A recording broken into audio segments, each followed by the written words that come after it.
the time. And especially when it came to work. I would cry before a meeting.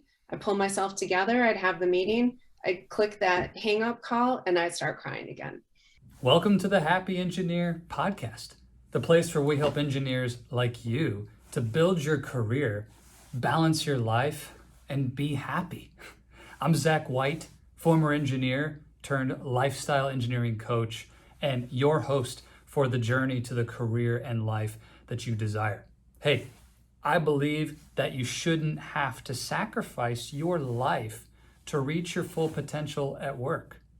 And what we're going to bring you in these conversations and interviews are the strategies, the tools, and the mindsets that are going to allow you to experience both success at work and success at home. Hey, we do the best we can to keep this free from advertisements. Of course, I can't control what YouTube may throw up, but do us a favor and share this podcast with anybody who you think may like it. And don't forget to click the bell and subscribe and get notifications to our YouTube channel and for upcoming releases of the Happy Engineer podcast. I would love your feedback, and even more than that, love your story. Share with us how these strategies and tools are working for you. Would love to be in touch with you. Connect with us on social media. Find me at Oasis of Courage on Instagram, Facebook, or Zach White on LinkedIn. It's an absolute pleasure to serve you. Now let's do this. Joli, welcome to the Happy Engineer podcast. So happy to have you with us today, and can't thank you enough for making time to be here on the show. Absolutely. I'm so excited to be here. Awesome.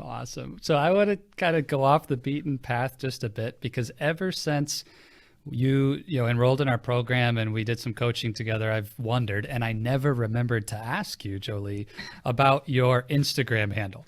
So You're at a crunchy avocado. That is your IG handle, a crunchy avocado. And I have to ask, what's the origin of a crunchy avocado? Why that name? What's that all about? Well, I wanted to start a separate page to share my adventures in gluten-free eating. So I have a gluten and soy intolerance. I discovered that back in 2009, and I've had lots of questions over the years. And so I'm like, well, I'm just going to start a page, share this, and hopefully have some good conversations and just share information with people about how to eat gluten-free and where to find that kind of stuff. And of course, I felt like I had to have like this cool name for it as a creative. So I came up with the idea of crunchy because I've always considered myself a little crunchy, a little earthy, a little nature, a little hippie, just a little bit of all of those things. And then I picked avocado because in my food discovery and adventures and playing around with different ways of eating, paleo being one of them, I started to like foods that I never liked before, and avocado being one of them. I just detested avocado, hated it, couldn't stand it. In my paleo eating, my taste started changing, and one day a friend made us some homemade guacamole, and I was super hungry, and I felt too bad to say no because like he spent a lot of time making guacamole. Yeah. So I tasted, I'm like, oh, I like this now. And now I'm like obsessed with avocado. I put it on like everything. Oh, that's good to hear, because I love avocado. I could eat an avocado every day, the whole thing. I love it. Yeah. And I have a friend who's allergic to avocado, and I just think, you poor soul, like how do you survive without being able to eat avocado? But okay, maybe we'll back up, Joli, and thinking to the season of your career where we first met and what was going on there. Maybe I'll frame it this way. You thought about making changes and leaving your job or doing something different to get out of a tough situation for quite a while before anything actually happened, and you experienced a lot in that season. So would you just take us back there to that time before you left, before the transition, and tell us a bit about what was going on and what you were experiencing during that stretch? While I was at Whirlpool, there was a large reorganization. My job drastically changed. even though I didn't change departments, I didn't change job titles. And it was the first time that I really felt disappointment in my job. I had been with Whirlpool just about 10 years, and I had really enjoyed my time. You know, there's ups and downs like any job, but during that transition, I just ended up in a situation that just wasn't working for me. I hadn't reached a point where I started exploring going outside, but I started exploring other roles. And up until that point, I had been on CAD teams doing drafting. I had a discussion with one of my mentors, and she was like, yeah, no, we got to do something else. We implemented some networking, and that got me into the W Labs role, which was also transitioning from CAD to being a planner. I loved that role. We felt like our own smaller company. We were sort of removed from that corporate feel. We were literally in this building called the Garage. We had our own building, and that was a really fun team. Through the next couple years, there were more reorganizations and more dismantling of things that I really like. It started to feel personal. Like, stop, like, I get in this role, like, I really like this. Stop taking this away from me. Okay. So you felt the disappointment the first reorg. Your job changed kind of out from underneath you. Someone pulled the rug out, and 10 years of leading, you know, in the CAD space, and now, boom, new job. Was the mentor that you connected with someone that you already had a pre-existing mentorship relationship with, or was that something you had to seek out at that time? Tell me a little bit more about what happened there. She and I were already connected. I was part of a self-led team. We called ourselves the LEAD team, Leaders in Engineering and Development. It was kind of like a support group for women in engineering. And this leader was one of our group mentors or sponsors. So I did happen to have a relationship with her before that.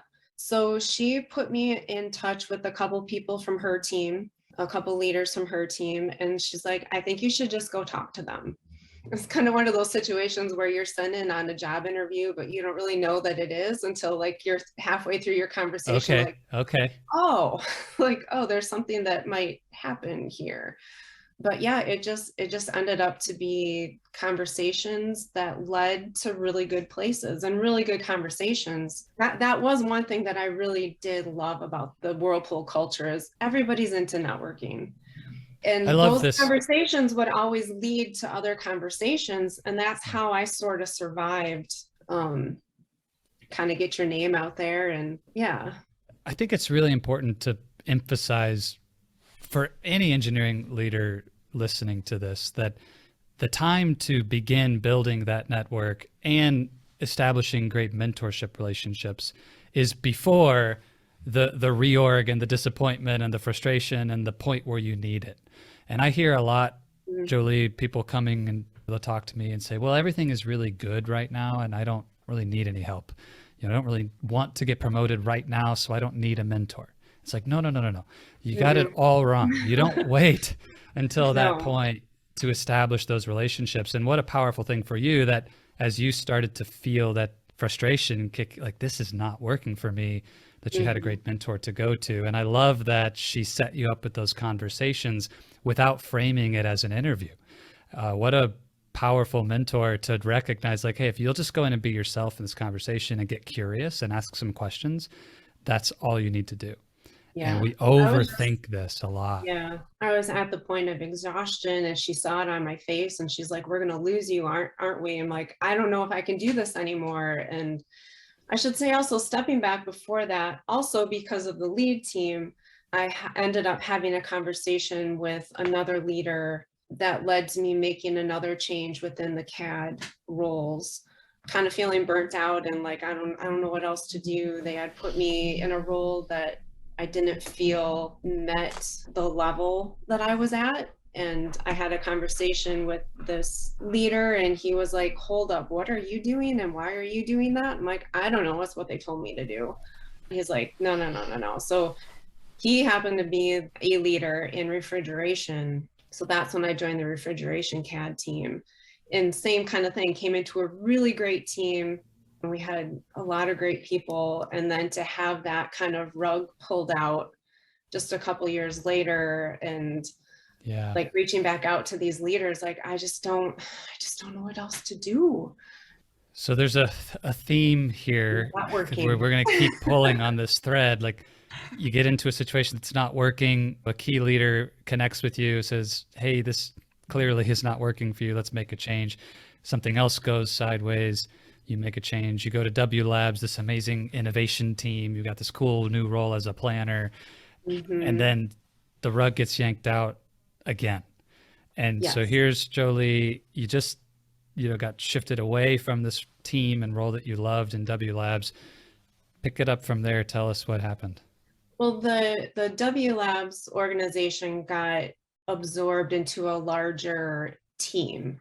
So it wasn't gone, but it wasn't set up the same. The projects weren't the same. Like in the W Labs team, we were working on things that the company has never worked on before. Food recycler, which of course, as a recycling person, was like, oh, I love this project. Very crunchy project to very work on. Crunchy project. And the Vessi beer fermenter and dispenser, like these are products that I've never dreamed of working on before. And so then they reorg it and I'm back to laundry and refrigeration. It didn't feel exciting. And they didn't know what to do with my role. And actually, I fought to stay on that team. I was supposed to go back to refrigeration as like a build planner or something. And I made a fuss. I'm like, the innovation team doesn't have a planner. What are you guys going to do without a planner? So I got to stay on the team, but it wasn't quite the same. I did start looking externally, and I would get interviews, I would get calls with recruiters, and the recruiters would be like, you'll be perfect for this role. And then I get a call back and they're like, yeah, they went another way. I wasn't getting any results. So it was like feeling really bad. Yeah. Like I spent all this time at this company building this, what I think is a pretty cool resume. And like when you put it out in the world, nobody knows what to do with it. Like I'm only of value here because I only have these skills for only this company. It gets very frustrating, and I started internalizing that. Looking back now, I realize that I was internalizing that. I think at the time it wasn't quite as obvious to me. And then I was presented, the end of 2018, I was presented with the opportunity to do consumer innovation, which is consumer insights. And that's a role that I had been trying to get into for years, ever since I discovered that that was a thing. So then I found myself in this role, and so I got excited again. So here you are, you were looking external, seeking a way to bring some energy and excitement back. And then boom, now we land the insights role. You're out there interacting with consumers and applying your sociology degree. It's like back on a positive track again. It's just this, I mean, the kind of roller coaster of this up and down and up and down. So now it feels like we're back on top again. Yeah. Like it felt good. It felt like I was actually studying people for a purpose. I really liked that. So then here we are. I want to kind of get back into this, like, Joli, this is a happy ending, right? Like you got another great job. What's the big deal? And yet that isn't what happened. Take us to the kind of punchline here. You found yourself not in a good place again. Like what transitioned and what were the triggers that took you into that burnout that you mentioned earlier? 2020 happened, which led to another reorganization right in the middle of all of that. And I got to say that reorganization was probably the worst one. It was the fourth or fifth one that I personally had been through, probably in the last 4 years. I was pretty positive I wasn't making it through. I was pretty convinced that I was going to be let go. And to be quite honest, at that point, I was ready. I just didn't know what else to do. The idea of being let go sounded amazing. Let me go. Just let me get out of here. And then I didn't. I made it through and I got a new manager. I suddenly found myself in the same role, but a different situation than before, different projects. I was removed from the project that I was in love with Mm-hmm. and put on other projects, which happens, but just in the midst of all of that, and then having a pandemic on top of Yeah. everything, it just really put a lot of things in perspective for me. In these 15 years that I was with Whirlpool, I was commuting and drove an hour each way, which I know sounds crazy, but I was committed. I'm not moving. I love my town. These are where my people are. Staying here. Yeah. But with the pandemic and the stay safe, stay home came a very eye-opening experience for me of what that commute was taking away from me. 2 hours a day I was spending in the car. I was driving 100 miles a day, 500 miles a week.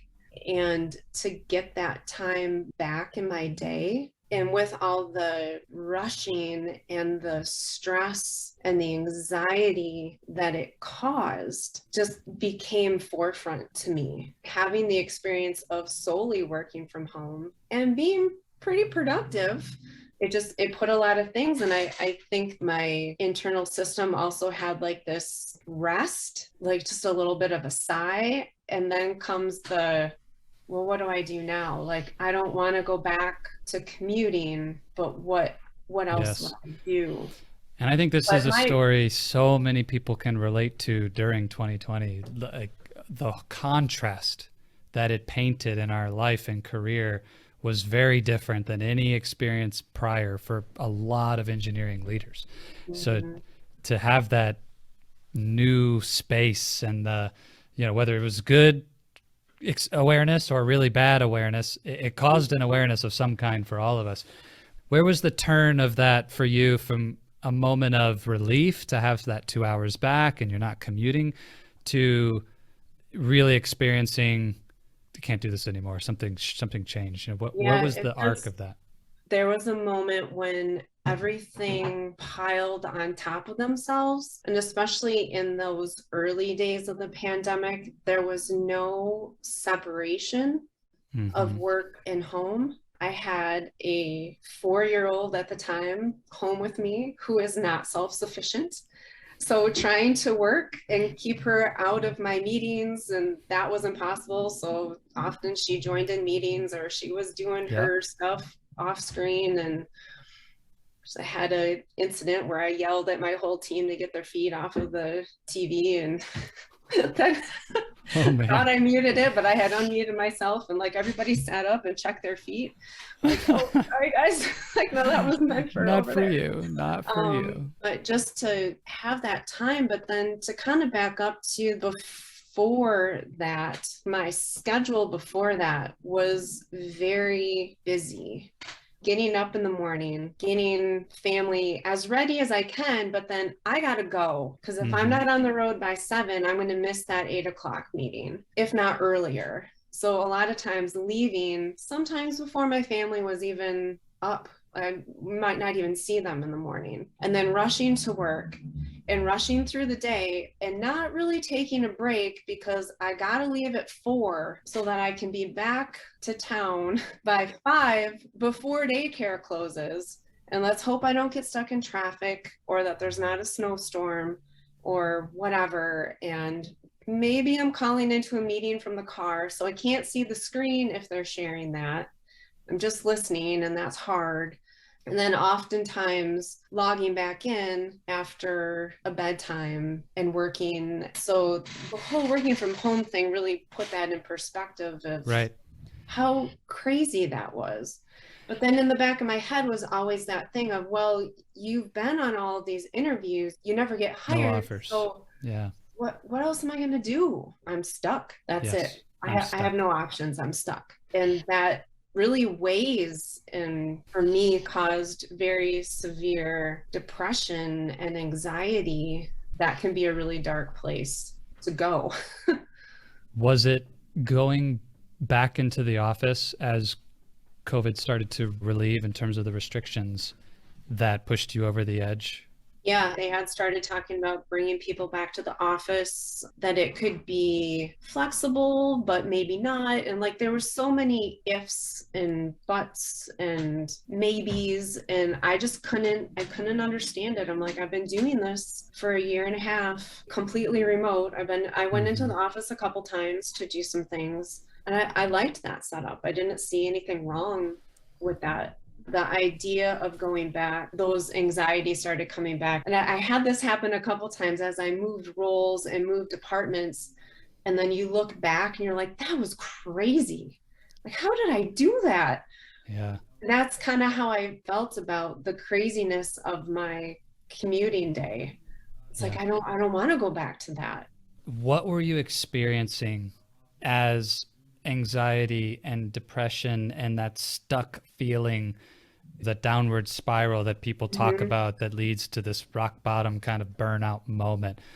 Like looking back now, it's hard to maybe describe it when you're in it, but when you look back at Yeah. that time, what was that experience like? What was happening, in your mind, in your body, in your life? I started internalizing anything and everything that went wrong. And it didn't matter how big it was, didn't matter how small it was. I was having a hard, like just right now, I was having a hard time literally putting sentences together. Hmm. I wasn't eating. I was barely sleeping. I was staying up until 2, 3 o'clock in the morning, literally because I was trying to work because I couldn't do it. I just couldn't make myself do it anymore. I had a manager who I think had good intentions, but the way that they were managing me just made me internalize things even more until I hit this Yeah. point that I just thought I was a bad person. I was a bad employee. I was a bad friend. I was a bad mom. I was a bad wife, a daughter, All everything. of it. Everything. Just everything was bad. Now, luckily, through all of this, I've had an amazing therapist, and I have to give her mad Yeah. props. And she had been lightly suggesting for a while that maybe I should just quit and not do this corporate thing anymore, and that maybe that would give me more clarity and all of that. And I was like, I understand what you're saying, but my logical mind doesn't compute with I'm just going to Can't quit compute. and not have a job. It actually reached a point where I literally just couldn't work anymore. So last summer, I ended up taking a leave at the recommendation of my therapist. And that ended up to be an amazing 12 weeks. Lots of self reflection, lots of just me time, which you don't get as a employee, mom, wife, daughter, Yeah. friend. Like, where am I? Where are the things that I used to like? My therapist would ask me that often. What have you done for you? What did you do for yourself this week? Like, you give and give and give, but you need to do something to replenish yourself. And I wasn't doing any of that. I had let all of that go. And that is part of what I do talk about on Crunchy Avocado now, is exploring those things that I used to like to do a lot. I'm a crafter. Wow. I like to do crafts, and I didn't do that anymore. I love to do home improvements. I stopped doing that. I stopped doing everything. Last summer was really an amazing time for me. I did try a couple medications at that time as far as like anxiety and depression goes. They did not work for me, which I think goes into my crunchiness. Sure. My body just doesn't enjoy medication in general. Yeah. So that was part of the journey that I took, that I've started sharing bits and pieces of on a Crunchy Avocado, different ways to look at nutrition and your mental health Sure. and things that you can do that way. Well, Jolie, I first of all just want to acknowledge you. Really appreciate your vulnerability to share the story here. It's so hard to ask for that leave, to take that 12 weeks, even when, okay, maybe now conscious mind, here you and I are talking, it's easy to say, yeah, you're totally burned out, you're feeling depressed, the anxiety is overwhelming, you can't sleep, you're not eating right. Like, of course you need to take a leave, but it's not like that when you're in it. it feels so shameful and embarrassing to go have Oh, that conversation and ask. Takes so much such shame. courage to go and do that. And then you get on leave, and that first few days, I can only imagine it's like all the overwhelm of those thoughts of like, what have I done? What am I doing? What's this all about? And what were the things that happened during your time of leave that actually created some upward trajectory for you? When I first went on my leave, that it was obvious to everyone around me that something needed to change. I was this is I'm laughing because it's odd for me. I was crying all the time. And especially when it came to work.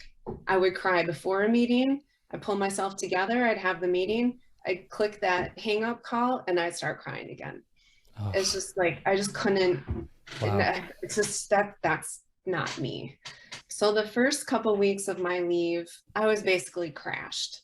I did a lot of sleeping.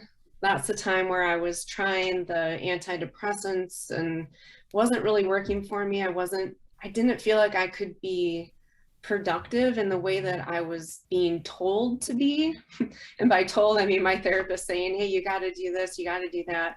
So I would say probably the first couple weeks or so, I was kind of in this fog, like what's happening to me and what's happening in my head, and trying to get out of that internal, you're bad, you're worthless, you're like nothing is ever going to work out ever again. Just it's very Yeah, give up. dark. But as I started to come out of that fog, we happened to have a family vacation planned, and we went to a house on a beautiful little lake, little Higgins Lake.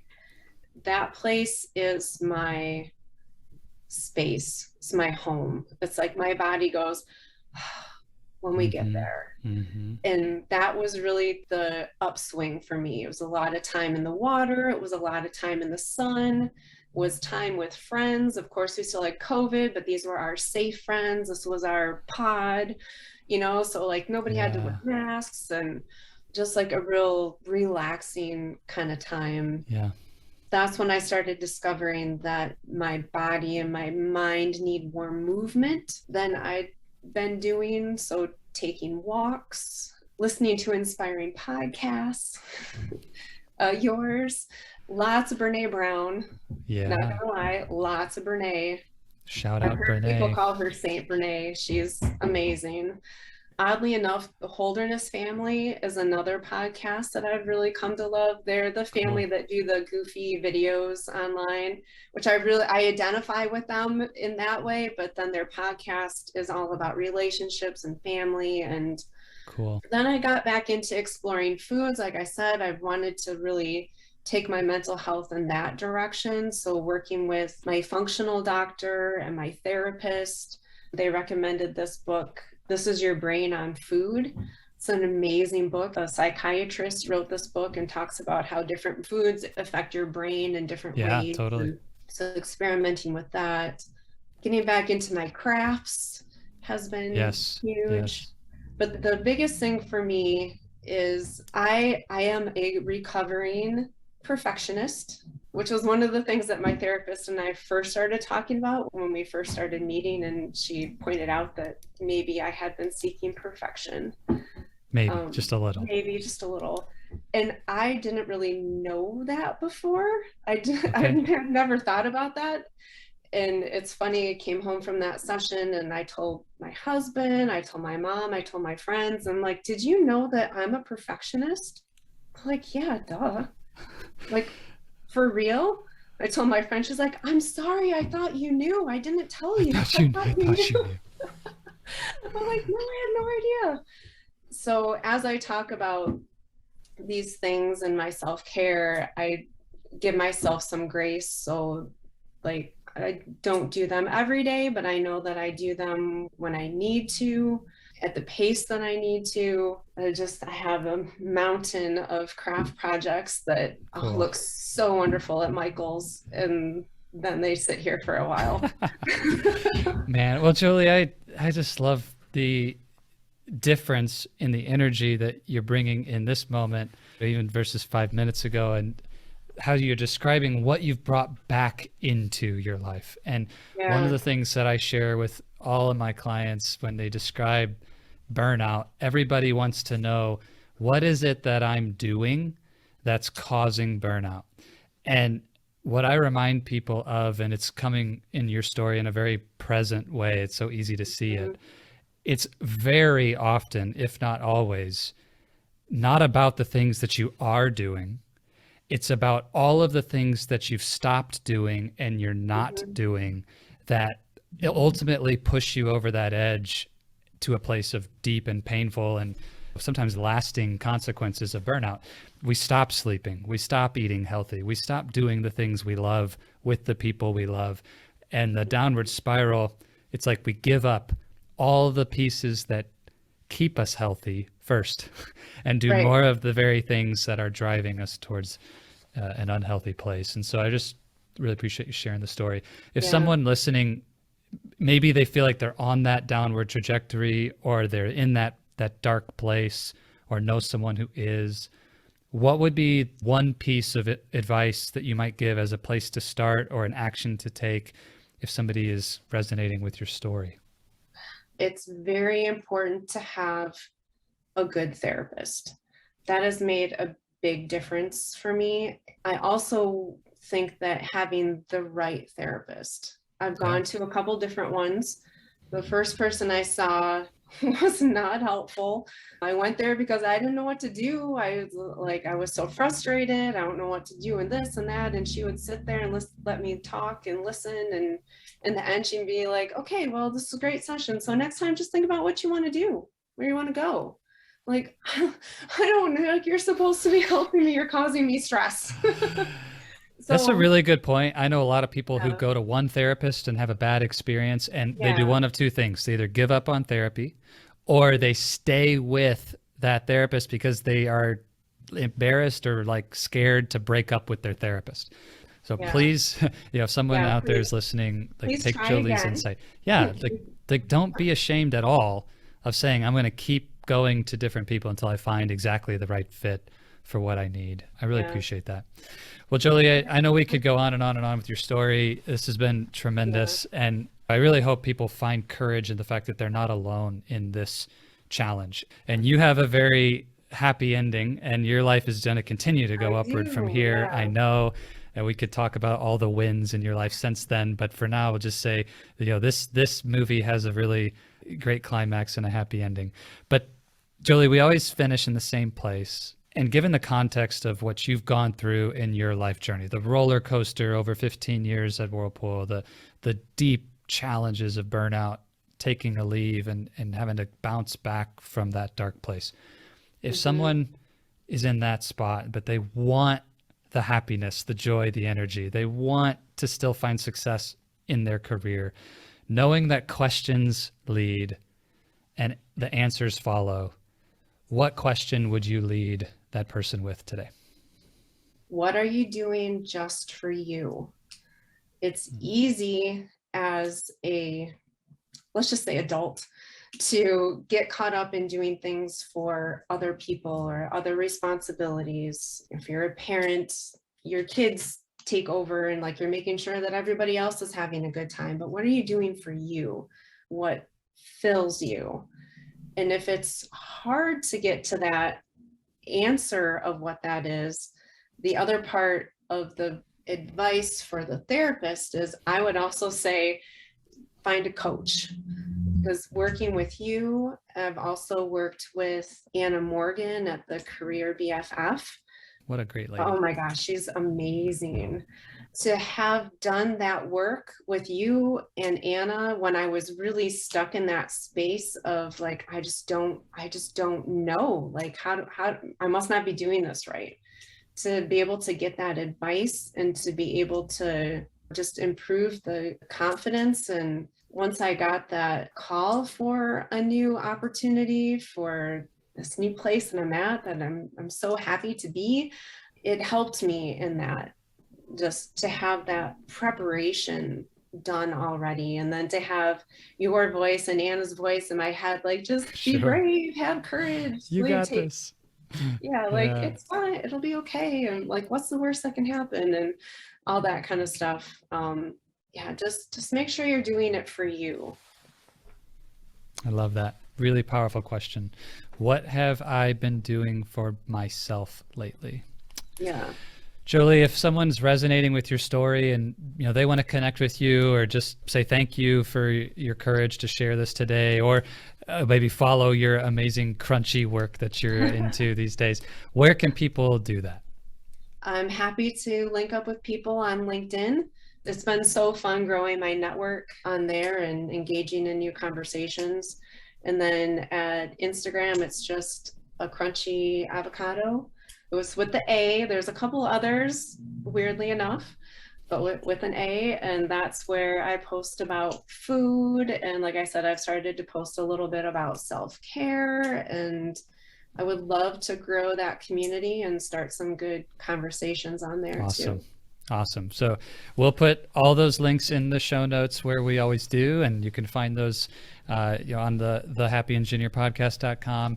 We'll make sure that A Crunchy Avocado is linked up properly. Yeah. And please do have connect an with Joli. Etsy page for that, for all of these crafts, because your house can only be filled with so many things. And the progress over perfection, it's a work in progress. I love it. I love it. Yeah. Well, Joli, thank you again for just being open and sharing your journey. I know that so many engineering leaders can resonate or are experiencing it right now. And so I hope they're encouraged to take action, to get the help they need, and to move forward. And I just know that you're going to be tremendously successful in your family, in your work, and everything you pursue as a recovering perfectionist. But it's just been super great to have you. Thanks again. Yeah, thank you so much. I've enjoyed this. Hello, my friend. Zach White here again. And I wanted to let you know that's all we've got for this episode of the Happy Engineer podcast. Thank you so much for investing your time with me today. It is an absolute pleasure to be able to bring you this content. Just as a reminder, it would be amazing if you would subscribe and share this episode with any other engineers you know who may benefit from this. And if you're like me, I hope that you'll take some notes and, more importantly, take action. In our audio version of the podcast on Apple Podcasts and any place that you go to find podcasts, there's a little more content from me about this episode in the debrief. If you really want to hear about how to put this into action, I'd encourage you to go grab that. But thank you for joining us for the video version of our interview today. And again, can't thank you enough for helping us to get the word out about the Happy Engineer podcast and what we're doing. If there's any way we can serve you, would love to do that. Go find us at oasisofcourage.com or reach out to me on social media at Oasis of Courage. And don't forget again to subscribe and click the bell to have notifications of upcoming releases of new episodes of the podcast. As always, I want to leave you with this. If you stay in your comfort zone, you're not going to grow. So let's crush comfort, create courage, and let's do this.